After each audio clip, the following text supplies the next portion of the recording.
नमस्कार दोस्तों, मैं डॉक्टर स्वप्निल सागर जैन निरामय होम्योपैथी के अपने इस YouTube चैनल पर आप सभी का बहुत बहुत स्वागत करता हूं। दोस्तों, आपने बहुत बार सुना होगा किसी पेशेंट से कभी ना कभी कि उसकी तिल्ली बढ़ जाती है। तिल्ली मतलब प्लीहा, स्प्लीन जिसे कहा जाता है। हमारे शरीर के लेफ्ट हिस्से में यानी कि बाईं तरफ हड्डियों के पसलियां जो हमारी होती हैं, ये इन पसलियों के नीचे स्टमक होता है, वो स्टमक से थोड़ा सा नीचे स्प्लीन होती है। ये जो स्प्लीन होती है ये हमारी बॉडी में graveyard of red blood cells कही जाती है। यानी कि हमारी बॉडी में जो लाल रक्त कणिकाएं होती हैं जिनके अंदर हीमोग्लोबिन होता है, वो लाल रक्त कणिकाओं की उम्र जब पूरी हो जाती है तब उस कंडीशन में वो जो लाल रक्त कणिकाएं होती हैं वो अपने स्प्लीन में जाके और वहां पे उनको नष्ट कर दिया जाता है।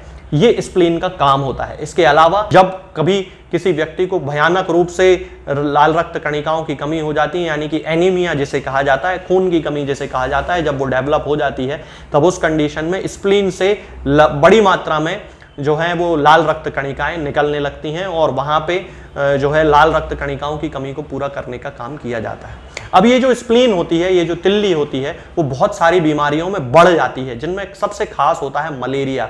और मलेरिया में चाहे वो फैल्सीफेरम मलेरिया हो, उसमें तिल्ली का बढ़ना एक बिल्कुल जनरल सी बात होती है। उस कंडीशन में पेशेंट को बहुत ज़्यादा तकलीफ होती है। कई लोगों की तिल्ली बहुत ज़्यादा बढ़ जाती है कि फिर उस कंडीशन में वहाँ पे तिल्ली को निकालना ही पड़ता है, स्प्लीन को निकालना ही पड़ता है। इसको प्लीहा भी कहा जाता है, तो प्लीहा को फिर वहाँ पे निकालना ही पड़ता है। तब उस कंडीशन में होम्योपैथी उन मरीजों की बहुत ज़्यादा सहायता करती है। होम्योपैथी में एक खास मेडिसिन आती है जिसे सियोनोथस अमेरिकाना कहा जाता है। ये जो मेडिसिन होती है दोस्तों, ये सियोनोथस अमेरिकाना का मदर टिंचर मेरे पास रखा हुआ है। मदर टिंचर का ही यूज़ करना है हमें। सियोनोथस अमेरिकाना बहुत अच्छी मेडिसिन है जिसमें जिन लोगों को तिल्ली के बढ़ने की, स्प्लीन के इनलार्जमेंट की शिकायत होती है, प्लीहा बढ़ने की शिकायत होती है, उन लोगों में ये मेडिसिन बहुत अच्छा काम करती है। आज मैं इसके बारे में ही आपसे बात करूंगा कि हम इस मेडिसिन को किन किन सिम्टम्स में दे सकते हैं। तो पहला सिम्टम तो मैं आपको बता ही चुका हूं कि जिन लोगों की स्प्लीन बड़ी हो जाती है, मलेरिया के कारण हो सकता है, टाइफाइड के कारण भी हो सकता है, लिवर से रिलेटेड किसी बीमारी में भी कई बार ऐसा देखा जाता है कि व्यक्ति की जो स्प्लीन है वो बढ़ने लगती है। तब उन सारी कंडीशंस में स्प्लीन के आकार को कम करने के लिए, स्प्लीनोमेगैली जिसे कहा जाता है, उसके आकार को, तिल्ली के आकार को कम करने के लिए हम सियोनोथस अमेरिकाना का मदर टिंचर यूज कर सकते हैं। इसके जो पेशेंट होते हैं जब उनमें तिल्ली बढ़ जाती है तब उनमें बाईं तरफ यानी कि लेफ्ट साइड, चूंकि तिल्ली यहीं पे है, स्प्लीन यहीं पे है, तो तिल्ली के बढ़ने के कारण उनको बाईं तरफ बहुत ज्यादा दर्द होता है। बहुत सारे डॉक्टर उसे सामान्य दर्द समझ लेते हैं और फिर वहां पे उसका एग्जामिनेशन नहीं करते हैं। लेकिन यदि आपको लगातार बाईं तरफ पेट के निचले हिस्से में, स्टमक के थोड़ा नीचे दर्द हो रहा है तो फिर आपको प्रॉपर चेकअप कराने की जरूरत है, सोनोग्राफी वगैरह कराने की जरूरत है कि कहीं वो दर्द आपका स्प्लीनोमेगैली यानी कि तिल्ली के बढ़ने के कारण या स्प्लीन के बढ़ने के कारण तो आपको डेवलप नहीं हो रहा है। इसके अलावा ये जो लोग होते हैं जब इनको दर्द की शिकायत होती है तो इनसे बाईं करवट बिल्कुल भी सोते नहीं बनता है। एक सामान्य व्यक्ति को सामान्यतः बाईं करवट सोने की हिदायत दी जाती है, लेकिन यदि वो बाईं करवट सोने में उसको दर्द हो रहा है और खास तौर से तिल्ली के रीजन में ही असहनीय दर्द है, उससे बिल्कुल सोते नहीं बनता है, तब सियोनोथस अमेरिकाना उसकी मेडिसिन है और इस मेडिसिन का यूज मदर टिंचर के रूप में जरूर करना चाहिए।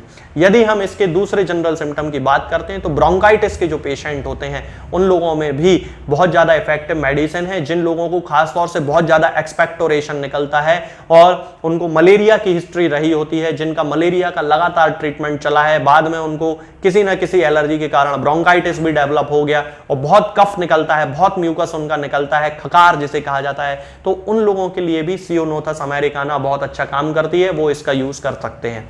इसके साथ साथ में जिन लोगों को हेयर फॉल होने की शिकायत होती है, किसी भी कारण से हेयर फॉल किसी भी व्यक्ति को हो सकता है, तो जिन लोगों को हेयर फॉल होने की शिकायत है उन लोगों को भी सियोनोथस अमेरिकाना से बहुत अच्छे रिजल्ट मिलते हैं। लेकिन वहां पे पीना नहीं है, वहां पे लोकल एप्लीकेशन के रूप में, एक हेयर टॉनिक के रूप में आपको उसको लगाना है अपने स्काल्प पे।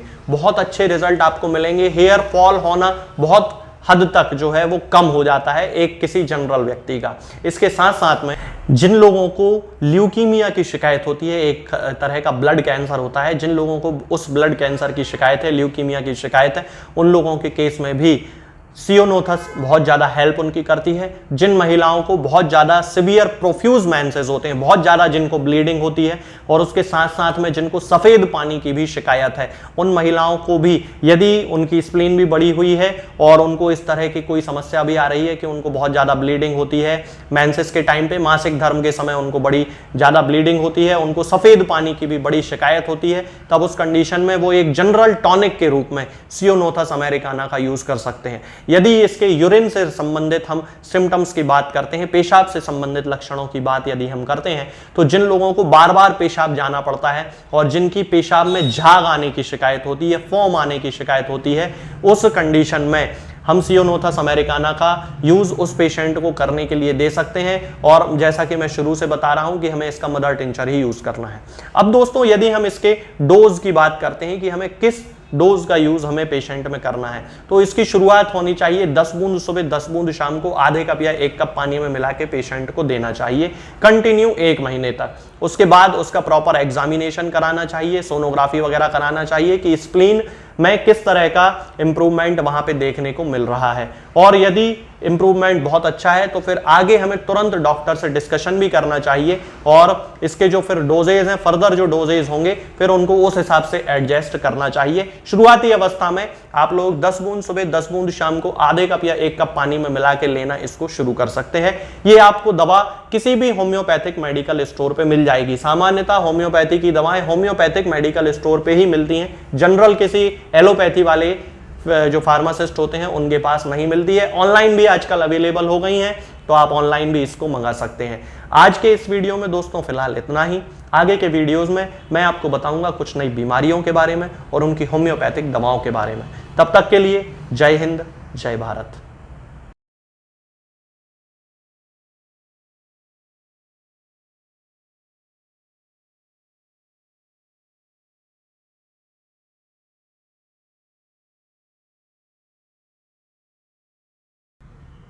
दोस्तों, होम्योपैथिक दवाओं को खाने का सबसे अच्छा तरीका होता है कि हम हमेशा खाली पेट इन दवाओं को खाएं। जिन दवाओं को दिन में केवल 1 बार खाना है, उन्हें सुबह खाली पेट खा लेना चाहिए, मुंह में अच्छे से कुल्ला करके, गार्गल्स करके मुंह को साफ कर लेना चाहिए, और उसके बाद हमें होम्योपैथिक दवाई खा लेना चाहिए।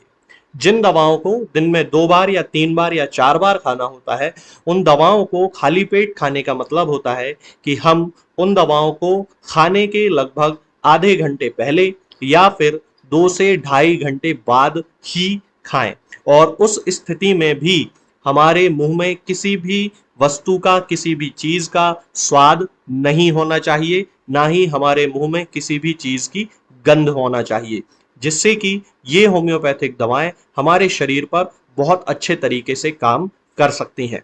तो हमें हमेशा ये ध्यान रखना है कि जब भी हम होम्योपैथिक दवा खाएं, हमेशा खाली पेट खाएं और हमारे मुंह में किसी भी चीज का स्वाद या किसी भी चीज की स्मेल ना हो। अब बहुत सारे लोग ये सोचते हैं कि हम कच्चा प्याज खा सकते हैं, या अदरक खा सकते हैं, या हींग खा सकते हैं, या इलायची खा सकते हैं, या नहीं। बिल्कुल, आप इन चीजों का इस्तेमाल कर सकते हैं। होम्योपैथिक दवाओं को खाते समय आप इन सभी चीजों को बड़ी आसानी से खा सकते हैं।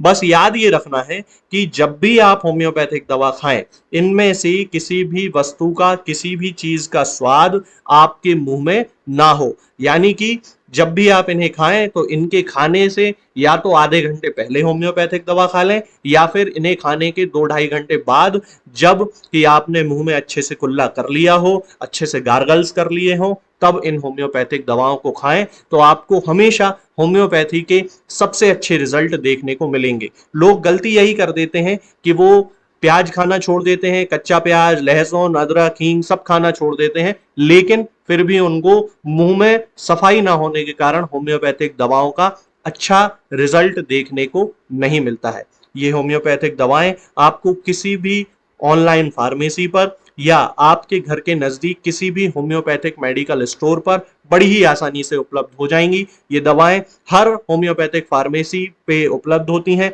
हर ऑनलाइन फार्मेसी पर उपलब्ध होती हैं, इसलिए आप वहां से इन दवाओं को प्राप्त कर सकते हैं। निरामय होम्योपैथी क्लिनिक से ना ही किसी मरीज को कोई दवा बेची जाती है और ना ही कोई दवा भेजी जाती है, इसलिए अपने नजदीकी होम्योपैथिक मेडिकल स्टोर या ऑनलाइन फार्मेसी से ही इन दवाओं को